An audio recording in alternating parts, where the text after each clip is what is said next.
प्यारे बच्चों, एक दफ़ा का जिक्र है कि एक दूर दराज खूबसूरत वादी में एक नन्हा शहज़ादा रेहान रहा करता था।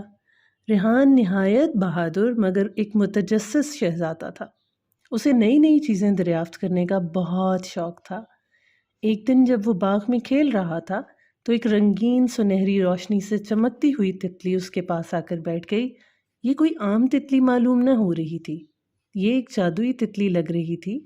तो उस तितली ने रेहान से कहा, रेहान, अगर तुम सच्चे दिल से ख्वाहिश करो तो मैं तुम्हें जादुई सरजमीन नूरिस्तान लेकर जा सकती हूँ, लेकिन याद रखो वहाँ जाकर तुम्हें अपनी बहादुरी और अक्ल का इम्तिहान देना होगा।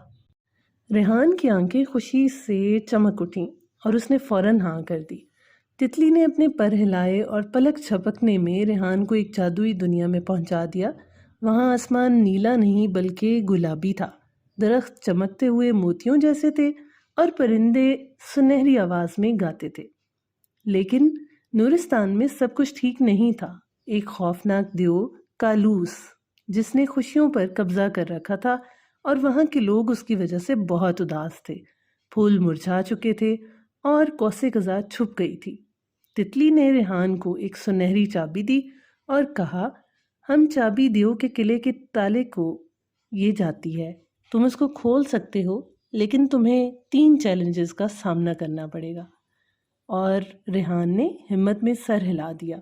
रास्ते में पहली आजमाइश क्या थी?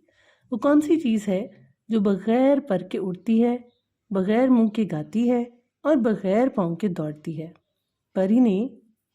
तितली ने जब रेहान से पूछा तो उसने सोचा और खुशी से कहा, हवा। तो अचानक एक पत्थर उसके रास्ते से हट गया और फिर दूसरी पहेली आई। ऐसा क्या है जो जितना निकालो उतना ही बड़ा होता है? रेहान ने फौरन कहा, गधा। दूसरा दरवाज़ा भी खुल गया। अब तीसरी और आखिरी पहेली की बारी थी, जो सबसे मुश्किल थी। मेरे पास ताले हैं मगर चाबियां नहीं, मेरे पास जगह हैं मगर कोई मकान नहीं है, मेरे पास रास्ते हैं मगर कोई सफ़र नहीं, मैं क्या करूं? रेहान ने आंखें बंद की, गहरी सांस ली और कहा, नक्शा। दरवाज़ा ज़ोर से खुला और देव का किला सामने आ गया। रेहान ने सुनहरी चाबी से ताला खोला और किले के दरवाजे के अंदर दाखिल होते ही देव की ताकत छीन गई।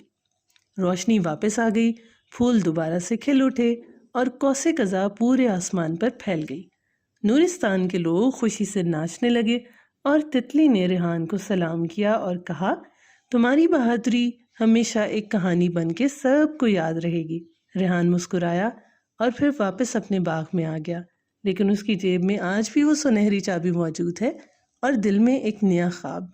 तो प्यारे बच्चों, आप भी इसी तरह किसी की मदद करें ताकि आप एक बहादुर इंसान कहलाए जा सकें। चैनल को लाइक करें, सब्सक्राइब करें, शेयर करें।